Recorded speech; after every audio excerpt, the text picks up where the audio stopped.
Assalamualaikum warahmatullahi wabarakatuh. Shalom, Om Swastiastu, Namo Buddhaya, dan salam kebajikan. Halo semuanya, perkenalkan nama aku Alia Sabila Putri dari dari TRU 25 dan NIM digit yang terakhir yaitu 119. Nah, kali ini saya akan mempresentasikan tentang uh, boolean dan operator logika di algoritma dan pemrograman part yang ketiga. Nah, tujuan pembelajaran kali ini yang pertama yaitu memahami konsep dasar kondisi if-else, yang kedua menjelaskan nilai boolean atau disebutnya true or false, dan operator logika yaitu and, or, and not. Yang ketiga yaitu membuat flowchart sederhana untuk menggambarkan dan perjalangan logika. Yang keempat yaitu menerapkan if-else dan boolean dalam struts menggunakan blok visual. Yang kelima yaitu menuliskan if-else dan boolean untuk Python dan Replit menggunakan syntax text. Nah, sebelum itu penjelasan tentang apa itu boolean. Nah, menurut teori matematika dan komputer, boolean adalah sistem logika yang menggunakan operasi dasar seperti and, are, not, dan sort. Nah, konsep ini menjadi dasar dari sistem komputasi digital yang bekerja dengan bit, unit, terkecil dalam informasi digital. Boolean adalah tipe data yang hanya memiliki dua kemungkinan nilai, yaitu true atau benar dan false itu salah. Dah, konsep ini berasal dari logika matematika yang dikembangkan oleh Kierkegaard. Dalam pemrograman, boolean digunakan untuk mengekspresikan kondisi atau pernyataan logis. Nah, contoh sederhana penerapan boolean dalam kode pemrograman yaitu pertama menentukan apakah sebuah angka ganjil atau genap. Yang kedua yaitu mengecek apakah input user sesuai dengan kondisi tertentu, dan yang ketiga yaitu mengendalikan alat program melalui perjalangan if dan looping. Nah, operator dalam boolean. Dalam bahasa pemrograman, operator boolean digunakan untuk memproses nilai logika. Yang pertama yaitu not atau negasi, yaitu membalikkan nilai logika jika true menjadi false, begitu pula sebaliknya. Dan yang kedua yaitu and, yaitu menghasilkan true hanya jika kedua kondisi bernilai true. Dan yang ketiga yaitu are, yaitu penjelasannya yaitu menghasilkan true jika salah satu kondisi bernilai true. Yang terakhir yaitu store, itu menghasilkan true hanya jika salah satu kondisi true, namun jika tidak keduanya. Jadi, operator ini sering digunakan dalam struktur logika pemrograman, mesin pencari, dan hingga sistem keamanan digital. Nah, contoh kodenya yaitu seperti ini. Umur umur 29, umur 19, izin orang tua, true. If umur lebih dari sama dengan 18 dan izin orang tua, print, boleh mengikuti lomba. Else, nah, print atau simpan itu tidak boleh mengikuti lomba. Nah, kondisi hanya true jika umur kurang lebih 18 dan izin orang tua juga true. Ini membuat logika pemrograman ini lebih fleksibel.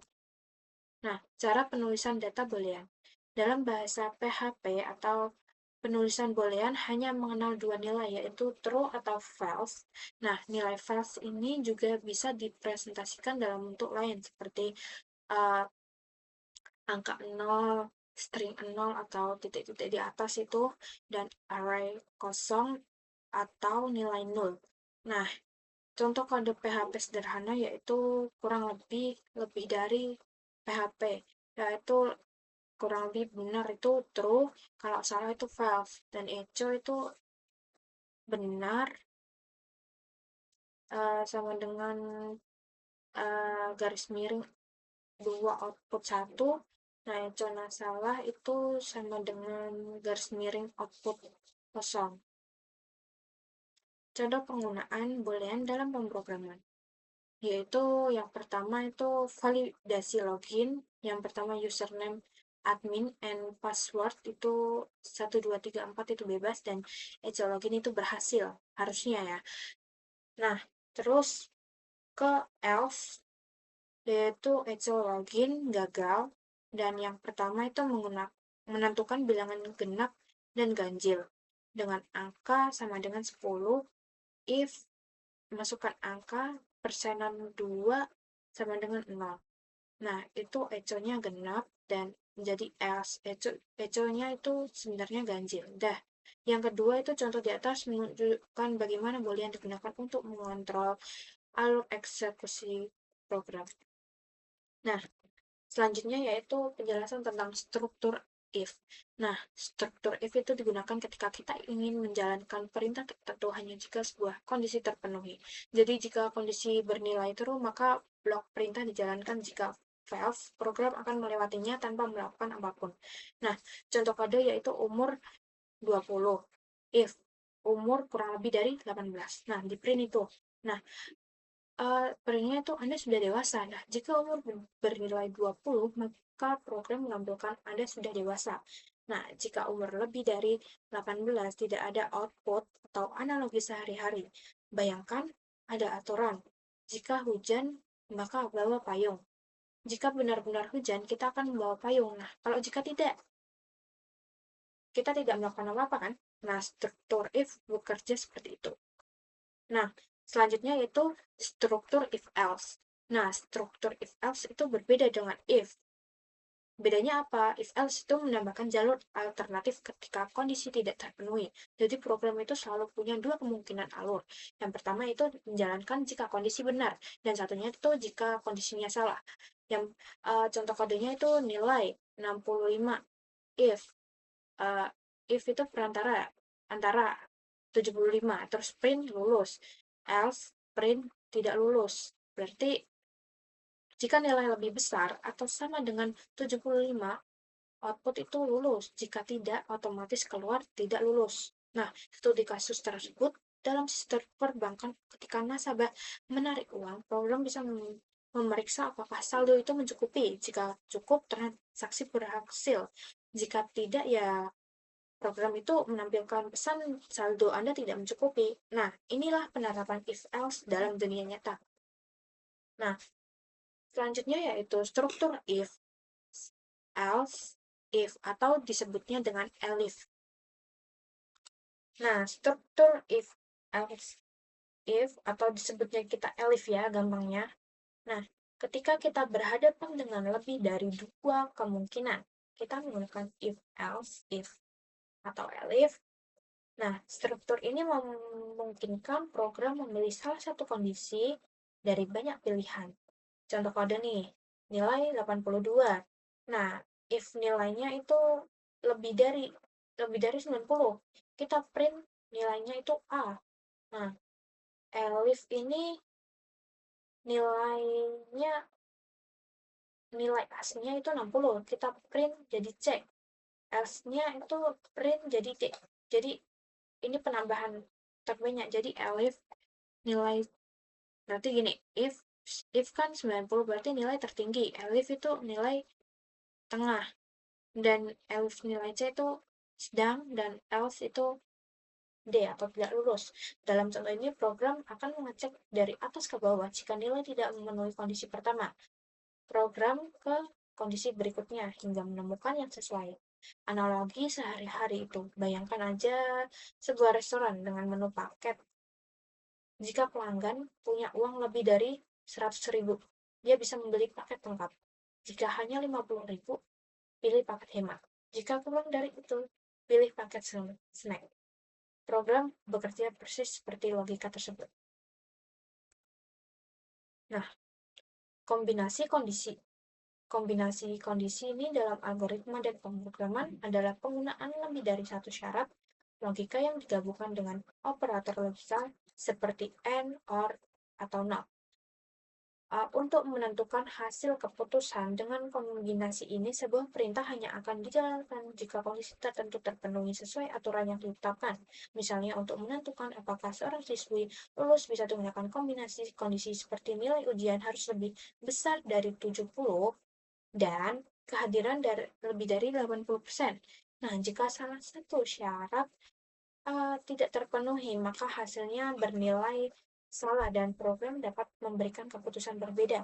Nah, konsep ini membuat logika program lebih kompleks dan realistis karena dapat menangani banyak kemungkinan dalam satu persyaratan penentuan atau keputusan. Nah, selanjutnya itu contoh flowchart sederhana. Aku pilih ini karena sebenarnya banyak sih contohnya seperti flowchart UTBK atau apa itu menyelesaikan sebuah sebuah aturan untuk melihat suatu jawaban yang benar. Nah, seperti itu mainnya flowchart itu. Jadi sebuah adanya pertanyaan atau sebuah studi kasus yang harus kita terjabankan atau terjawabkan ya. Nah, ini aku ambil yang mulai pilih menu SMS, pilih nomor telepon, dan itu ketik pesan, habis itu tekan tombol kirim, selesai. Jadi ini studi kasusnya tentang SMS kan. Nah, itu gimana sih caranya flowcard ini seperti bagaimana tata cara biar gampangnya atau seperti naik tuh kan kalau flowcard kan mainnya turun gitu kan. Jadi ini flowcard yang sederhana, jadi gampangannya langsung turun, langsung ngikutin arah gitu. Nah, contoh itu flowcard yang aku ambil itu kan yang SMS. Jadi penjelasannya gampang, yaitu start atau dimulai. Simbol oval ini menandakan titik awal dari keseluruhan proses atau artinya itu penggunaan siap untuk memulai kegiatan mengirim SMS. Dan yang kedua yaitu pilih menu SMS. Simbol dari jejar genjang ini melambangkan input atau tindakan awal dari pengguna. Pada tahap ini, pengguna membuka aplikasi SMS di ponsel, lalu memilih menu untuk membuat pesan baru. Terus, habis itu kita pilih nomor telepon. Masih dalam simbol jejar genjang atau input, pengguna memasukkan nomor tujuan. Nomor ini bisa dipilih dari daftar kontak atau diketik secara manual. Yang keempat yaitu ketik pesan. Simbol persegi panjang itu menunjukkan proses. Pada tahap ini, pengguna menuliskan isi pesan yang ingin disampaikan kepada penerima. Proses ini membutuhkan interaksi aktif dari pengguna. Tekan tombol kirim. Setelah itu, simbol jejar genjang ini lagi menandakan tindakan input dari pengguna. Setelah pesan selesai, diketik, tombol kirim ditekan, sehingga sistem akan mengeksekusi proses pengiriman SMS. Nah, setelah itu selesai atau end. Simbol oval terakhir menandakan akhir dari proses, yang artinya SMS sudah dikirimkan ke nomor tujuan dan seluruh rangkaian aktivitas selesai. Nah, kesimpulan dari uh, aku apa semua itu dari struktur if else, boolean, terus if else dan banyaklah itu struktur if else dan tipe data boolean adalah fondasi utama dalam pemrograman. Dengan keduanya, kita bisa membuat program yang dapat mengambil keputusan secara otomatis. Flowchart ini juga menjadi alat penting untuk menggambarkan logika sebelum dituliskan ke dalam kode. Nah, pemahaman dalam tentang konsep ini tidak hanya membantu dalam penulis program sederhana, tetapi juga menjadi dasar bagi pengembangan algoritma kompleks di bidang seperti kecerdasan buatan, sistem kendali, hingga aplikasi mobile. Nah, terima kasih. Kita lanjutkan ke pemrograman di Start and Replit. Di contohnya. Oke, stay tune guys.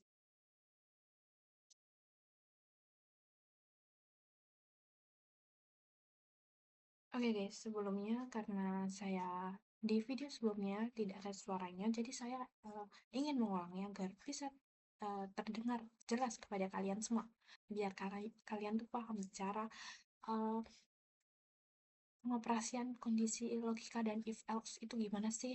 Jadi langsung saja kita langsung ke yang pertama, kita akan gunakan dua device yaitu di Struts dan Replit. Nah, kali ini kita langsung ke Struts dulu. Nah, kita sebelumnya langsung saja kita ke when green flag. Sebelumnya kita juga ke make variable. Kita membuat variabelnya apa, yaitu kita membuat temp temperatur. Nah, temperatur kita langsung oke. Nah, setelah itu dengan mudahan terus kita set my variable.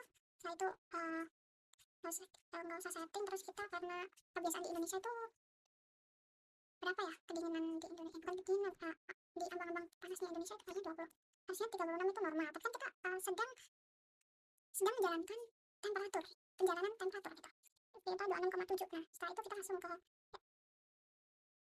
kontrol, kita ke if. Nah if else, setelah itu kita langsung saja ke sini, nih ini set tempelin. Setelah itu kita ke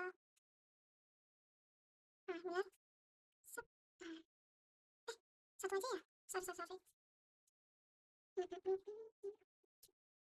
Langsung ke ini set. Kita tempelin, kita kan tadi variabelnya udah buat di temperatur set. Nah temperatur ketika kurang dari 20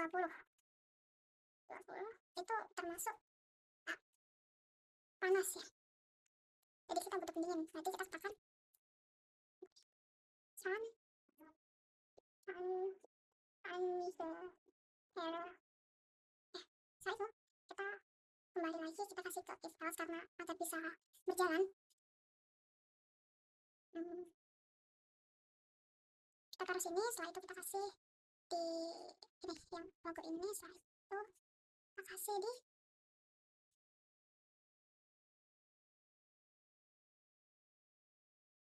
and kan di sini kurang dari ini. Setelah ini set, kita ubah, kita kasih ke variabel, ke temperatur, kita ubah di 19,9.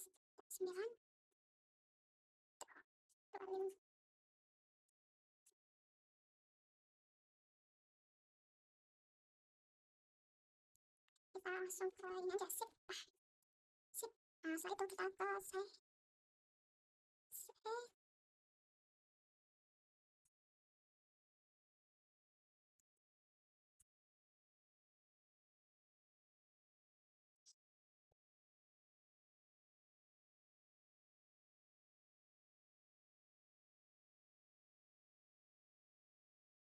Nah oke.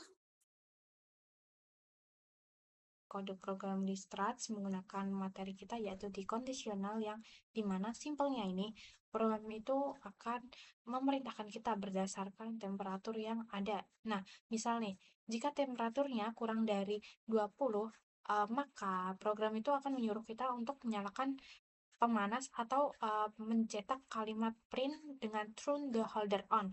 Nah, jika tidak, maka dia itu akan mengecek lagi di fungsi if di dalam if itu sendiri.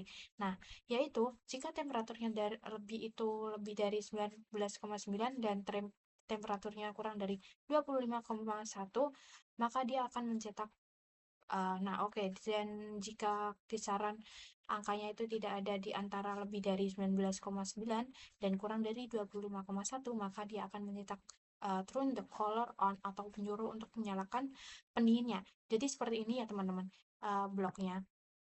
Nah, kita geser ini blok if else-nya. Nah, ini adalah fungsi yang pertama dan ini dikatakan dengan nested if else.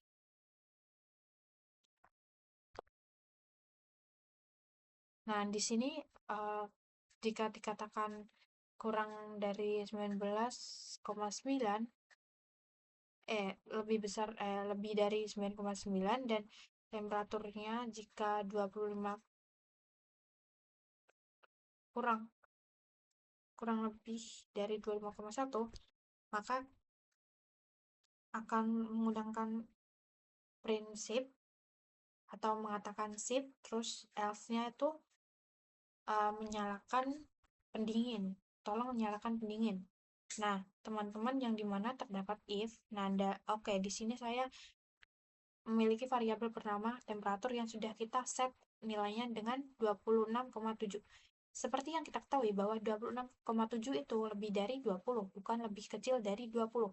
Nah, otomatis bagian program ini tidak akan dieksekusi dan program akan mengecek kondisi ke bawah, yaitu masuk ke fungsi if else. Dalam fungsi if else itu yang sebelumnya dia akan mengecek apabila itu temperaturnya itu lebih dari 19,9 dan kurang dari 25,1. Nah, dia itu akan mencetak oke, atau saya akan mencetak sip. Nah, jika tidak, dia akan menyalakan dingin. Di sini saya sudah mengeset angkanya menjadi 26,7. Nah, 26,7 ini lebih dari 20, tidak lebih dari 20. Nah, otomatis kode ini diabaikan. Nah, untuk kode bagian 6,7 itu memiliki angka yang lebih dari 25,1. Otomatis kode ini akan tidak berjalan dan dia akan menjalankan kode bagian turn the color. Dan mari kita langsung coba aja. Oke, sesuai turn the color dikarenakan 26,7 itu tidak kecil dari 20 dan dia itu lebih besar dari 19,9 dan uh, tapi tidak lebih dari 25,1. Oke, nah di sini juga saya menggunakan fungsi operator N yang dimana di sini itu fungsinya operator N itu harus mengecek dua kondisi keduanya. Nah, jadi terdapat namanya itu variabel, maksud saya itu tabel hasil dari operator. Jadi jika salah satu nilai itu bernilai true or false, nilai yang lainnya itu akan bernilai false. Dan jika keduanya nilai adalah true ataupun kedua nilai itu false, maka hasilnya akan true. Jadi untuk operator N itu nilainya true akan terpenuhi jika dua kondisi itu memiliki nilai yang sama, baik itu true maupun false. Oke, baik, sekian untuk presentasi dari penjelasan threads. Nah, langsung saja kita beralih ke Replit.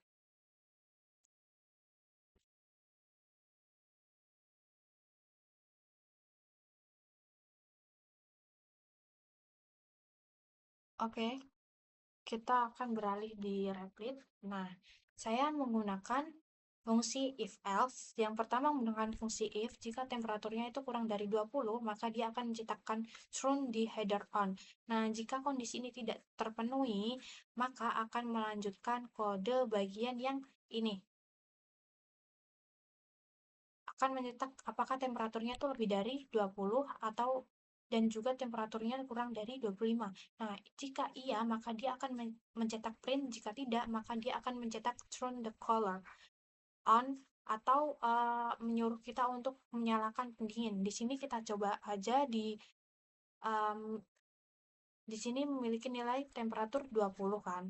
Nih, itu tidak kecil dan 20 ya teman-teman. Kecuali kalau di sini tuh dia simbolnya lebih kecil sama dengan 20, maka dia akan mengeksekusi program ini. Jadi di sini nilai 20 itu adalah lebih ataupun sama dengan 20 dan kurang dari sama dengan 25. Otomatis outputnya akan oke. Mari kita langsung saja kita running. Di sini ini udah nih. Ini kan tadi temperaturnya saya kasih 20 ya. Ini cuman percobaan aja. Nah, jika saya misal nih saya kasih nilai dengan angka kurang lebih dari 20, maka akan menginputkan print dengan kata turn the header on. Nah, jika lebih atau sama itu maka akan mengeprint dengan turn the color on.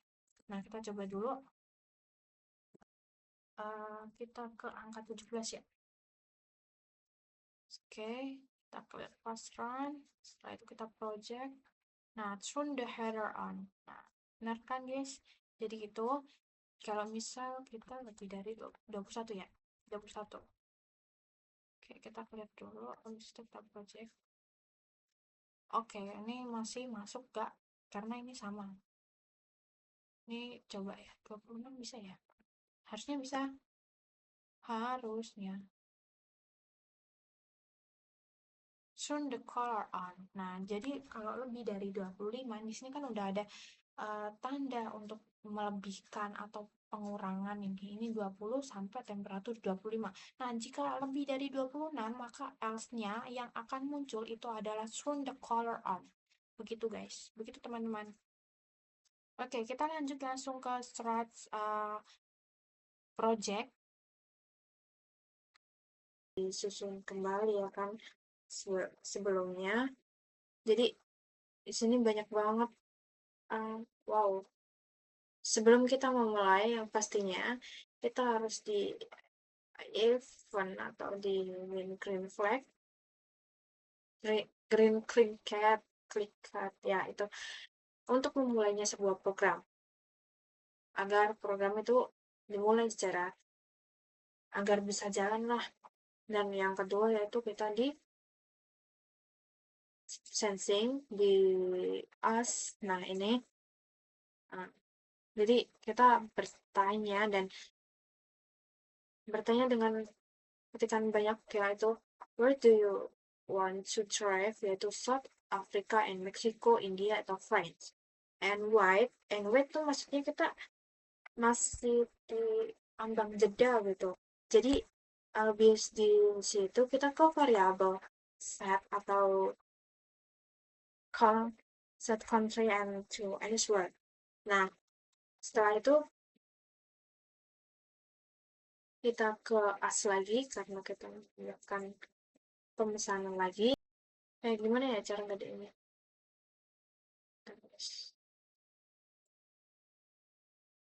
Nah, ini berhenti ya? Lupa. Where do you want to drive? South Africa, Mexico, India, atau France? Sorry, aku France ya guys. Karena putih banget ya. Okay, how old are you? 19. So, you can drive? Yeah, I can. I can. Okay.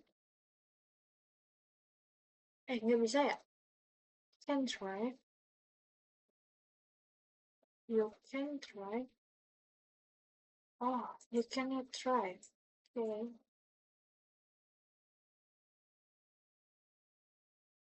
Bentar, France kan? France. How old are you? 19. Can drive.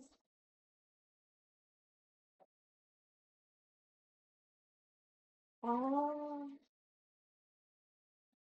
jadi itu ini. Oh, I see. Jadi itu di data. Jadi di data di sini tuh kalau semisal udah 19 itu di projectnya itu bisa mengikuti drive, dan kalau semisal berkurang itu masih belum bisa, seperti 16 masih bisa, 17 bisa, kalau 15 masih apa ya, frequent transportation. 17 bisa.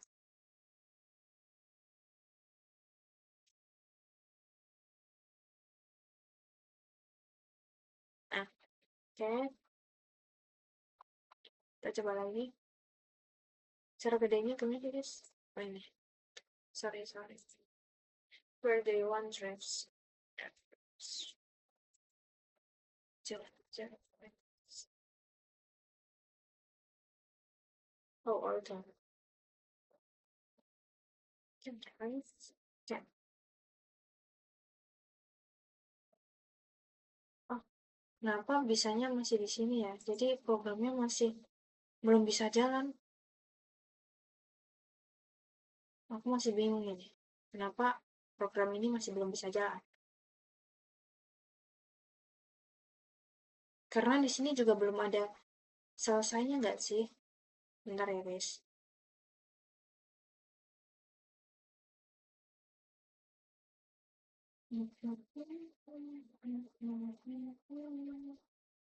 Mana ya?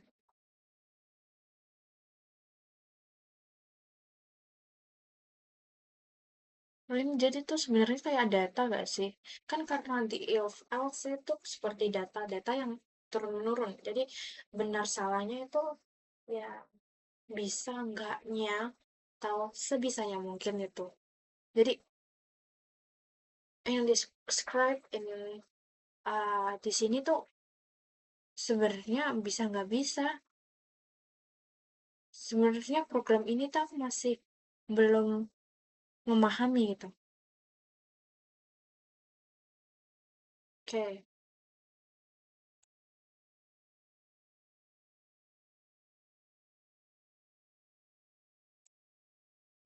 Oke guys, kita lanjut di program yang ketiga di Python atau Replit. Nah, ini kita copy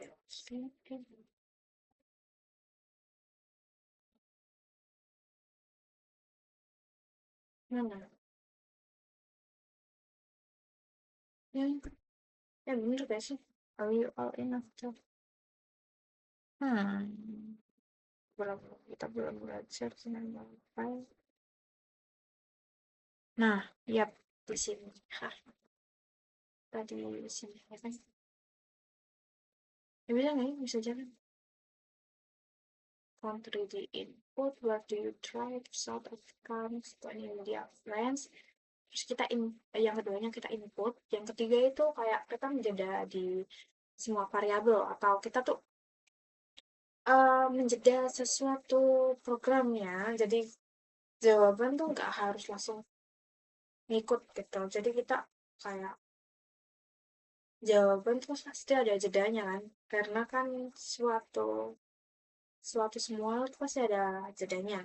Nah, itu kita jawab South Africa, terus kita isi ke 17, terus kita print.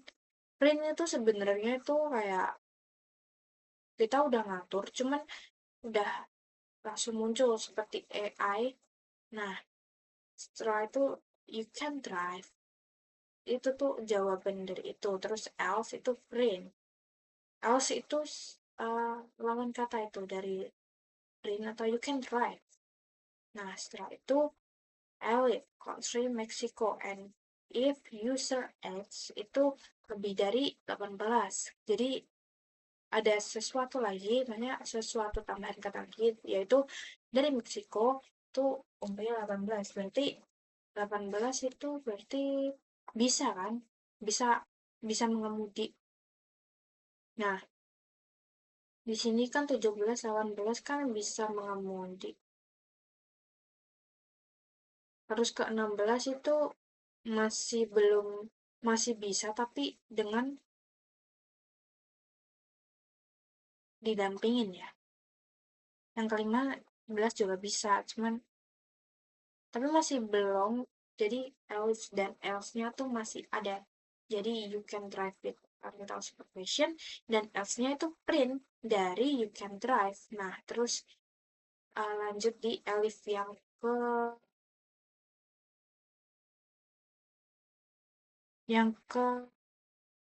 elif country yang ke India, maksudnya dari India itu kebanyakan umur 18 itu boleh. uh, kita refresh dulu. Sorry, si loading guys. Nah, tadi nggak refresh juga, jadi kita lu dulunya lama, jadi lumayan nguras ya.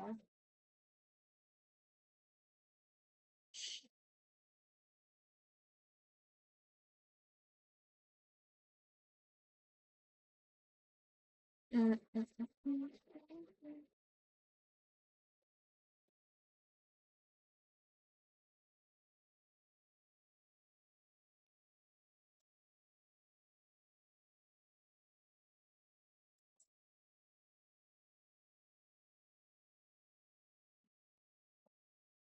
Nah, setelah itu ini kan tadi gimana, nah gini aja ya tempangannya ya. Nah, di sini tuh if tuh sebuah pernyataan bahwasanya itu di South Africa, dan di if-nya tuh kan pernyataan lagi di umur. Nah, di umur itu 17 itu bisa mengemudi, dan else-nya itu nggak bisa mengemudi, dan elf country-nya lanjut itu ke elf country ke di Meksiko. Dia di umur 18 itu masih belum bisa, masih bisa mengemudi, dan elfnya itu kurang lebih dari 16 itu masih bisa didampingin dengan orang. Nah, elfnya umur di elfnya Meksiko itu di umur 15 itu bisa, tapi ya didampingin. Yang di elf itu print, sebenarnya yang umur 15 ini masih lika-liku, jadi you can drive with car and you can not drive. Nah, yang ketiga yaitu Elite Country di India. Yang pertama di user umur 18 itu masih bisa mengemudi, dan sebenarnya masih dua-duanya itu bisa dan tidak bisa. Dan di uh, Elite Country of France di umur 18 itu bisa mengemudi, dan di umur 15 masih di jawaban yang masih berbeda-beda, yaitu you can drive with supervision, dan S-nya itu pendidikan natra. Nah, else-nya itu data is not available for this country. Jadi data ini sebenarnya masih berantakan kalau diomongin. Jadi belum bisa, namanya belum jadi. Nah, gimana jadinya? Saya juga pengen. Bentar ya, guys.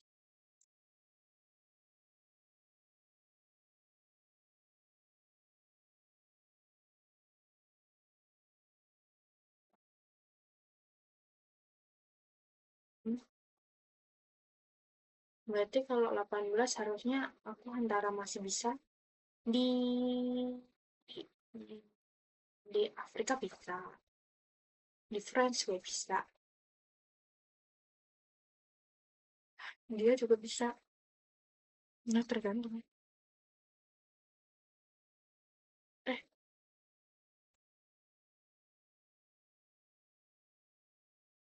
oke.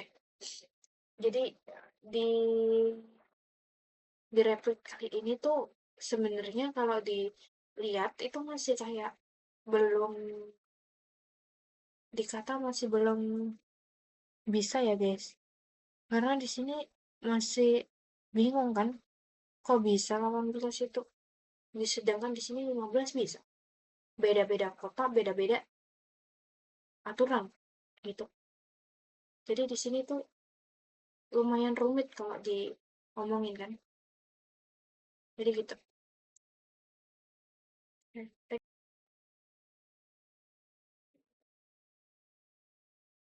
Oke, semuanya. Sebelumnya mohon maaf, mungkin karena kesalahan dari teknisnya atau dari sayanya mungkin kurang, atau mungkin dari itunya masih belum lancar. Mohon maaf, karena saya juga masih pemula dan masih belajar, belajar, dan belajar. Nah, sebelum itu, uh, kita belajar memahami Reddit dan Struts itu mulai dari nol. Mungkin kalian yang sudah bisa kan, itu keren banget, dan mohon maaf karena saya juga masih newbie atau masih terjun di kepala Revit and Struts. Jadi mohon maaf mungkin, sekali lagi mohon maaf sih, saya belum bisa mengerti akan hal Revit dan Struts. Jadi kemungkinan saya juga masih harus belajar terus menerus belajar. Jadi uh, segitu dulu sih mungkin dari saya, karena kebanyakan teman-teman pada bisa ya, karena saya juga masih benar-benar belajar, masih nguras banget ini. Thank you guys. Assalamualaikum warahmatullahi wabarakatuh. Bye bye.